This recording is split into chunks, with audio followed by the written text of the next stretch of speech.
اللہ کے پیارے محبوب علیہ الصلاۃ والسلام اپنی سواری پر سوار ہیں، آپ کی سواری وہاں سے گزری،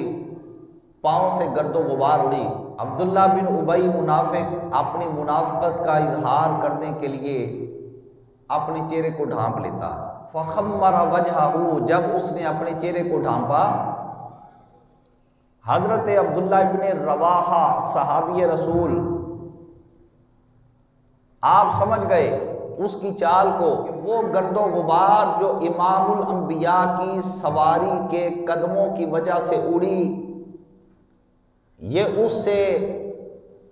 نفرت کا اظہار کر رہا ہے۔ حضرت عبداللہ بن رواحہ فوراً بول پڑے، فرمایا سنائے واللہ لحمار رسول اللہ صلی اللہ علیہ وسلم اطیب منکا، آقا دو جہاں علیہ الصلاۃ والسلام کی جو سواری ہے نا، گدھا مبارک حضور کی جو بابرکت سواری ہے، یہ تجھ سے بہتر ہے،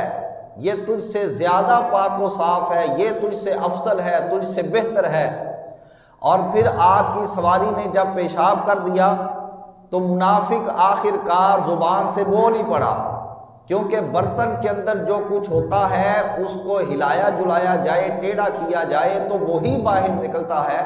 وہی چھلکتا ہے۔ اب وہ کہنے لگا کہ اس کو ذرا ادھر لے جائیں، اگلی بات تو نہیں کر سکا، کہنے لگا اس کو ذرا ادھر لے جائیں۔ حضرت عبداللہ بن رواحہ رضی اللہ تعالی عنہ کو خبر ہو گئی کہ یہ کہنا کیا چاہتا ہے، آپ پھر بول پڑے اور اس کا ایسا منہ بند کیا،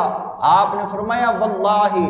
لبول حمار رسول اللہ صلی اللہ علیہ وسلم اطیب ریحا منکا، تجھے معلوم نہیں کہ تو حضور کی اس سواری کے پیشاب سے نفرت کا اظہار کر رہا ہے؟ سن لے، اللہ کے پیارے محبوب علیہ الصلاۃ والسلام کی سواری کا جو پیشاب ہے، اس کی بو تیری خوشبوؤں سے کئی درجے بہتر ہے، تو کس کی بات کرتا پھرتا ہے؟ تو علامہ اقبال نے فرمایا مومن از عشق است و عشق از مومن است،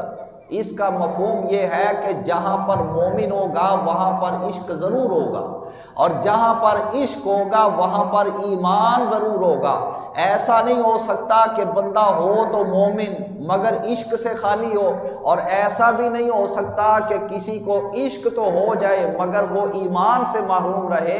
جہاں پر عشق ہوگا وہاں پر ایمان ضرور ہوگا، اور جہاں پر ایمان ہوگا وہاں پر عشق ضرور ہوگا، اور جہاں پر ایمان نہیں ہوگا وہاں پر عشق آ نہیں سکتا، اور جہاں پر عشق نہ ہو وہاں پر ایمان آ نہیں سکتا۔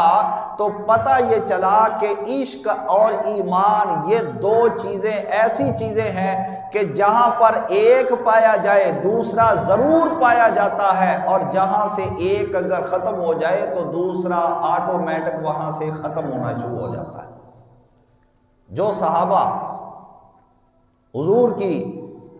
سواری کی توہین اور بے ادبی برداشت نہیں کر سکتے، وہ صحابہ اللہ کے پیارے محبوب علیہ الصلاۃ والسلام کی ذات کی بے ادبی کوئی کرے تو وہ کس طرح گوارا کر سکتے ہیں؟